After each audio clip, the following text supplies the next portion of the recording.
Dans un petit village niché entre les montagnes, vivait une fillette nommée Yasmine. Depuis toujours, elle rêvait de devenir médecin, de soigner les gens et de guérir leurs maux. Chaque soir, avant de s'endormir, elle feuilletait le vieux livre de médecine de son grand-père, fascinée par les illustrations du corps humain et les remèdes mystérieux. Un matin brumeux d'automne, Yasmine se réveilla avec une sensation étrange. Sur sa table de nuit, elle découvrit une petite boîte en bois qu'elle n'avait jamais vue auparavant. La boîte était ornée de symboles étranges qui brillaient faiblement dans la pénombre. Son cœur battait la chamade alors qu'elle l'ouvrait délicatement. À l'intérieur, elle trouva un stéthoscope miniature en argent et un parchemin jauni par le temps. Le parchemin était écrit dans une langue qu'elle ne connaissait pas, mais étrangement, elle pouvait le comprendre. Le message disait « Pour celles qui rêvent de guérir, le chemin commence là où les ombres dansent avec la lumière. Cherche la maison aux volets verts avant que la lune ne se lève 3 fois. » Intriguée et un peu effrayée, Yasmine cacha la boîte sous son oreiller. Pendant le petit déjeuner, elle ne put s'empêcher de regarder par la fenêtre, cherchant des indices. C'est alors qu'elle remarqua quelque chose d'inhabituel. Une vieille maison abandonnée à la lisière du village, qu'elle avait vue 1000 fois auparavant, avait maintenant des volets verts brillants. Comment était-ce possible? La veille encore, cette maison était complètement délabrée et sans volets. Après l'école, Yasmine décida de mener son enquête. Elle convainquit son meilleur ami, Karim, de l'accompagner. Ensemble, ils se dirigèrent vers la mystérieuse maison. Plus ils s'approchaient, plus l'air semblait vibrer d'une énergie étrange.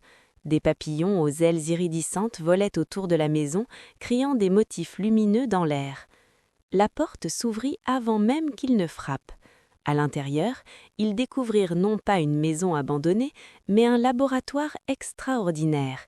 Des bocaux remplis de plantes médicinales brillantes tapissaient les murs, des instruments médicaux anciens et modernes coexistaient sur les tables, et au centre de la pièce, un grand livre ouvert flottait dans les airs, ses pages tournant toutes seules.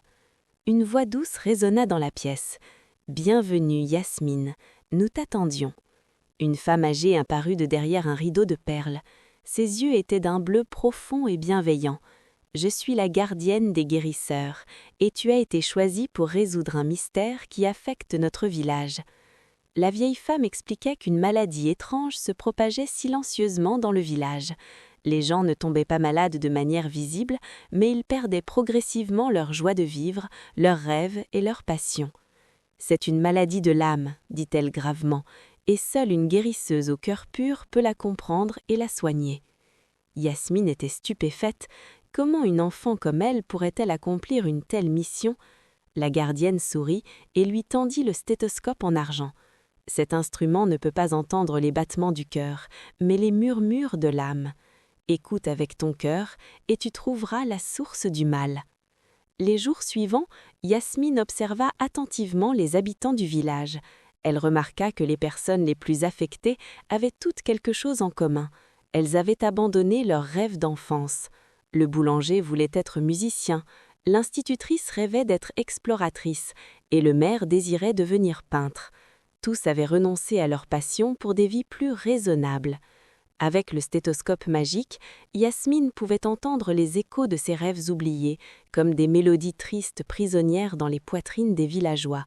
Elle comprit alors que la maladie n'était pas causée par un virus ou une bactérie, mais par l'oubli de soi-même, par l'abandon de ce qui fait battre le cœur. Mais comment guérir une telle maladie? Yasmine passa des nuits entières à réfléchir, consultant le livre flottant de la gardienne qui révélait des secrets anciens sur la nature humaine. Elle apprit que les rêves sont comme des graines qui ont besoin d'être arrosées pour grandir et que même les rêves oubliés peuvent refleurir.